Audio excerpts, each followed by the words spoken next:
Hi, Ohad. How are you? I'm fine, thank you. Good. So we're with Ohad Crystal, CEO of Funatix. Yeah, Uh, Once again, a pleasure to share the same space with you. Um, so let's thank talk you. about this last year. We're in 2022 right now, but just a few days ago we were in 2021. And 2021 was quite a positive year for you. You've been chosen for the 2021 Red Herring Top 100 Europe winner. Yeah. Um, But what was your highlight of the year? What would you choose as the highlight? So I would say that the highlight of the year is our agreement with the Thai Football League. We are an official partner of the Thai Football League, running the official fantasy of Thailand. The game is going to launch this year, in actually in a few days, early 22. But this is the first, I would say, stronghold in Asia, and for us, it's an important, it's the most important, I would say, achievement. Since when we put this office in Thailand, and now we are also already negotiating with couple or maybe even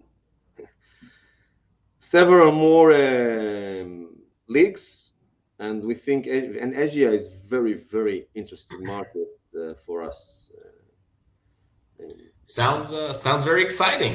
yeah, it is. And Very we very big also market. and we also maybe it's something I can share with you. It's we are very close to for it close with the Indian Hero League, High League.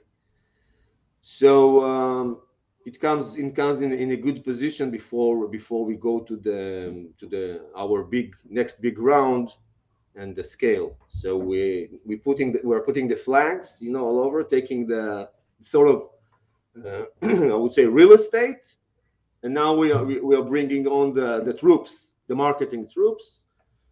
Very excited about 2022. Very excited. Yes, sounds like it's going to be an Asian year. So Hopefully, yeah. Asia and more. We know we're still in Europe, and we of in Latin course, America and Mexico. We have Mexico as our official partner. But yeah, Asia, the gaming. I would say the gaming industry numbers in Asia. You know, the fan engagement numbers, the amount of people that have, I would say, high level of mobile phone, which the time of use per day, everything is higher there regarding our application stats, and combining that with football and the potential of football in Asia, because it didn't reach the full potential like in Latin America. So it's interesting. so they say that the world belongs to the young, Yeah. and they consume sports in different and new and maybe innovative ways.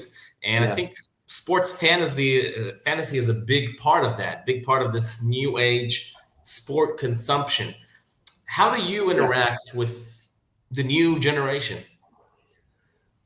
Well, that's a very good question, because I would say that Fanatics as a company, this is, I would say, our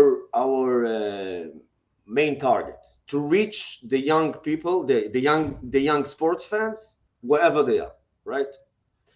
So fantasy is, of course, a great means, but we also have Fanatics. We also have a product that creates automatic social media posts, hooking up to the data of the leagues, the official data, putting on templates, and this enables us to keep in touch with the younger audience everywhere. TikTok, Instagram, Twitter, whatever. This is another thing. And we're gonna go also for the e-games, and probably even for the crypto area. So we are chasing the young people wherever they are. We started with the fantasy and football because we understood that there is a, like there is a big gap in the market for that, but that's not the end of the solution. And the main thing to remember is that, as Perez said from Real Madrid, young people don't watch football anymore. Well, it's not that they don't watch football anymore, but if you look at the numbers, they are going down. And if you look at the numbers of Fanatics fans, more than 50% are under the age of 24. So this is why, not only that reason, but this is part of the reason why we are very confident that we're going to spread out pretty quickly, bringing the So, young people back. so you've mentioned now sports clubs, sports organizations. Do you work with any sports organizations, sport clubs? Yeah, well, when we work with a country, we work with the league, and the league is basically, I would say, the commercial body that takes all the rights, I would say, gets all the rights from the club. So in the countries we are working with the league social media, with the league, and also with the clubs. So, and also with the players. It really depends how deep we have penetrated the market. So in Israel, we have a very, very strong ecosystem. So we have all the clubs, all the league, the Premiership League, sharing the posts. Sometimes they create through our machine. They have a license and they create their own posts with our templates. And we have players that share. I was the best fantasy player, stars of the Israeli football, and that is what we do. And then you create like, and this is the same stuff. It happens in Greece, not in the same level, but in Greece also. All the clubs, Panathinaikos, AEK, all of them share our posts. And Serbia, Red Star, Belgrade, and Partizan share their posts. So the way we and the way we work with this ecosystem is that we broaden the circles. So we work with the league, then with the clubs, then with the players, and then with the marketing budget, right? So Mhm. that's the plan. So the the organization we work basically are the official leagues of Mexico, Switzerland, Greece, Ukraine, Israel, Thailand, India, and soon Bundesliga 1 and 2. Um, these are our clients. Bundesliga 1 and 2. We are not an official partner of the league, but rather we are an official product of the Bundesliga. It's semantics, but it's important to stress out. But again, all those territories have a lot of young people that, you know, Yes. the young people take bite-sized. My son, he watched a clip of there was a big game in Israel a few days ago. I saw the whole game. I took a pic in my iPhone. But my son, he watched like a 1 minute clip, and that's that. He didn't watch the game. Wow. Yeah, Okay. because he's not a fan of each one of the companies, right? So, and although it was a big game and he was a fan of the Israeli football and stuff like that, but he plays also fantasy in our game. And you know why he didn't watch the game? The true reason? Because he Well, didn't have players from those clubs.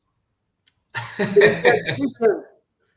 So he watched, and then he watched a game of smaller clubs, like like low grade, because he's like, yeah. his tactics in fantasy is to choose the underdogs. Never mind. But just to give you an example of how, and I can see that from my home, how do you bring the young people that say, well, to watch a game like that? But if you bring them a game about the game, and our game, Real Manager, is a gamified version of fantasy. So you have a game where you can engage and do all kinds of stuff all the week. It brings back the young. That's the idea. So this is super interesting, Yeah. and this kind of leads me to the next question. So what kind of data can your platform provide to your clients, to, as you said, the Bundesliga or the Israeli league or the Thai league or Yeah. whatever So league you first work of with? all, What kind of data can you provide? all right. So first of all, let me stress out that we are, we are compliant with all the privacy rules, right? So GDPR, CCPA, whatever. So each data in each territory that we give is according to the local law and the regional laws of data sharing. So saying that, but statistical data, this is something, this is not a private data, we supply on a regular basis. So what is statistical data? We can supply statistical data of the fantasy mechanics, right? So we have a lot of data of players, like one of our I wouldn't say a joke, but it's one of our targets is to say, let's build a prediction machine based on the fantasy elements 5 years ago, because in Israel we have 5 years of fantasy. Now remember, so fantasy data is like a distilled data on the data of the player achievements. So we didn't develop that product yet, but we are able to do that. This is one thing. Data about the data about the data, right? And then you can say. Then you can say, and this is what we are doing now, about the trends. So we can say some of the trends you can see as a user in the game, like, well, 73% of the fans chose this guy as the player. 34% chose him as a captain. We can share some, but with the leagues and internally, we have a lot of stats about the what do the fans favor, right? So, and sometimes, as I told you, we can see that the fans, like they vote with choosing the players for the club, and it's the mass audience wisdom. You know what I mean? Like it's the public wisdom. They sometimes know before the player is. It's very interesting. So we can and also for sponsors we are able to give that. Oh, look at this guy. He's going to be the next star. The people starting to pick him. Interesting. And apart from that, we have data like cohorts of fans that we know. We divide them by their behavior. Heavy user, heavy that, doing that, doing that. And that it is dependent on regulation. So you taking the fans data and then do with that something. With that, we do nothing right now. But the future. But the data is there. So let's see what the future will bring to us regarding So this. let's talk about the future. For our final question, Yeah. what's next for Funatix? I mean, you talked about the Indian market, but maybe you can give us another scoop. Well, I think the Indian market is a bit of a scoop. So yeah, the next for Fanatics is this is 2020. Right now we have 10 leagues, 10 official licenses. So in 2022 we'll have several more, and we will gonna grow, right? So our product is now, I would say, we have pins on the maps, and now the growth, and this is 2022. So we will speak in 1 year from now. Hopefully, we will have a massive growth. We have a couple of plans of how to do that. First one is obviously put a marketing budget. This is, as simple as it sounds. Then partnerships with broadcasters. So in Switzerland, we're going to launch next season. It's July, right? July 22. A partnership with Blick. Blick is a big portal. In Israel, we are partnering with one. In Serbia, with TV Arena. In Mexico, we have Easy. Easy is a cable TV. We have a partnership with Easy. Easy broadcasts basically all the games. So we're going to have I think it's 400 slots of teasers, with a big QR code like that people can scan. And this is done with partnerships. So we trade real estate sort of. So they have a publication in our game in a special area, and we're very happy with this partnership. So growth, either direct growth with